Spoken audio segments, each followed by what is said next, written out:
Operation Lotus in Goa? Is the BJP planning to break the Congress, or is the Congress simply prone to defections? Are we seeing a mockery once again of elections and electoral democracy in this country, where 5 months later MLAs are switching sides? Well, joining me now, Dinesh Gundu Rao, the Congress's person in charge in Goa. Appreciate your joining us, Mr. Gundu Rao. Within 6 months of an election, virtually half your legislature party, we are told, could be on its way out, joining the BJP. What does this suggest about the state of the Congress? No, I will not say that half the legislature party is on the way out. The BJP was trying to engineer a two-thirds split in the Congress party, with some of our own leaders being involved in it. And somehow, I think their plans have failed. Yes, all these people have promised in front of the temple, church, everything. But unfortunately today, some of these people, especially two of our senior leaders, they have themselves been part of it, and we are taking serious action against them. And we have also moved disqualification petitions against them. And we have removed one of our leaders, CLP leader, Mr. Michael Lobo, from his position. So, as of now, they have not been able to get the two-thirds split. And we have 7 MLAs right now with us in the CLP meeting that is going on. And we are discussing the future course of events. But you know, look at this. Before the election, all your candidates went, as you said, to a temple, church and mosque and promised that they would not defect after the elections. Now what do we have? Out of the 11 MLAs, your CLP leader, Michael Lobo, has been sacked by you because he allegedly is defecting to the BJP. Former Chief Minister Digambar Kamath is also, you moved a disqualification petition. I mean, what does this again say about your judgment when your CLP leader and former Chief Minister Digambar Kamath, who swore before a temple, church and mosque that they would not defect, have suddenly decided to switch, or could be switching to the other side? See, you know, when people who are enjoying big positions and Congress party has given them big positions. So Digambar Kamath has been Chief Minister, he was our leader of opposition, he was our CM face, and today is the working committee member. And Mr. Michael Lobo is the leader of opposition. But when these people are filled with greed and who are so ambitious that they're willing to sell themselves, and the BJP is there offering them huge amounts of money, offering them huge positions, bargaining with them, talking to them. So, you know, this is the game that BJP is playing everywhere, that they, people who've got certain ambitions, they are, giving them all kinds of inducement. And also, many of our MLAs, they've been offered huge amounts of money. 20 crores, 25 crores, ministries. No, you're saying your MLAs have been offered 25 crores, huge amounts of money. You know, where is the evidence? Why would the BJP at the moment offer your MLAs large amounts of money when the BJP is already in power? This is not like Maharashtra, where the BJP wants to bring down a government. Here it's already in power. Why should they offer opposition MLAs money and the position, the ministerships that you're talking about?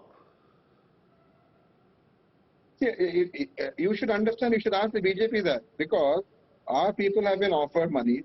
There is the mining lobby, the coal lobby, all of them involved in this.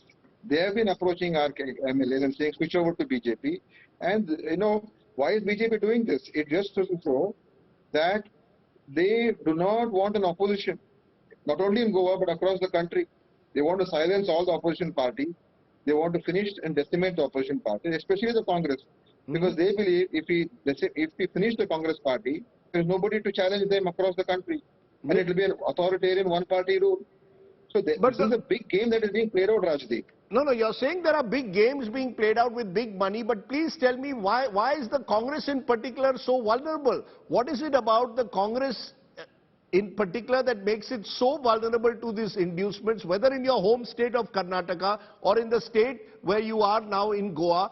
It appears to me that the Congress MLAs are always the most vulnerable to the kind of poaching that's taking place. See, today, unfortunately, Rajdeep, what has happened is there is big money in the hands of BJP. The biggest businessmen, biggest industrialists are in their hands. They've got these electoral bonds where they just take money. It's a legalized form of corruption. All the monies are in their accounts. And they're using this big money. They're using the institutional mechanisms. They're using IT, ED, police, anything that is available to them to threaten, blackmail, and induce. And this has become a relentless machine, and people who speak against them, their voices are being silenced. Many of the media is also not able to expose this because they are also scared to talk about many issues. Some of the media channels have become one-sided. So this is the situation the country is facing, not just the Congress. But, They know why after the Congress, because if they finish the Congress, there is no opposition for them. Or no, some but, few regional parties here and there, which they will easily manage. No, but let me put it this way. In Delhi, we've had the Aam Aadmi Party government now for 7 years. This Aam Aadmi Party's MLAs have not broken. This too is a small state. But in Goa, we found the Congress repeatedly breaking up. People get elected on a Congress ticket and switch to the BJP. Is the Congress the problem? Because remember, before the election, you took Mr. Michael Lobo from the BJP. You knew his past. You knew that here was someone who was accused of corruption by your own MLAs when you were in the opposition, yet you took him. So the Congress also has to introspect surely about the kind of people you take into your party. See, Rajdeep, in politics, people sometimes shift parties. He joined our party and he contested on our ticket. It was not a defection in that sense. He joined the Congress and he contested on the Congress ticket. It was not to form a government or to topple a government. And okay, we've had these kind of things happening even before. But today, what you're seeing is a very serious, effort being made by BJP to silence opposition, silence voices which speak out against them, and the domination that they're having in terms of institutional support.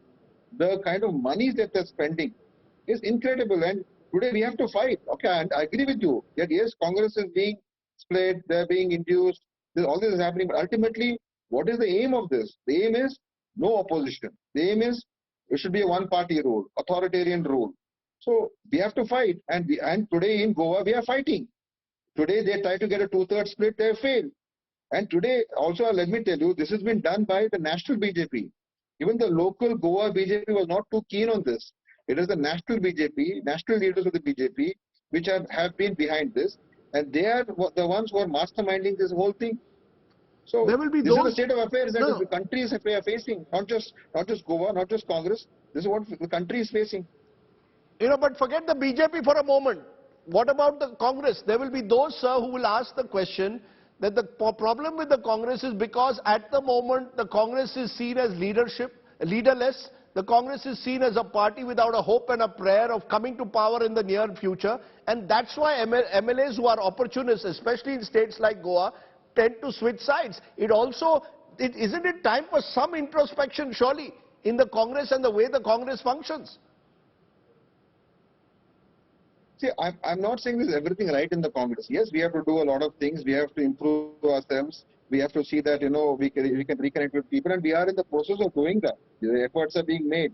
But at the same time, you must admit to the fact that today what the BJP is doing is in a very systematic, clear-cut manner of demolishing, trying to finish up the Congress party, number one, and also to silence opposition parties. And I agree with you. We have to fight harder. We have to be more vigilant. We have to be more organized, and we will do it. In Goa, we have managed it now.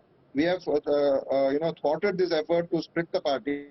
And though the BJP, national BJP, including many senior chief ministers of BJP, have been involved in this.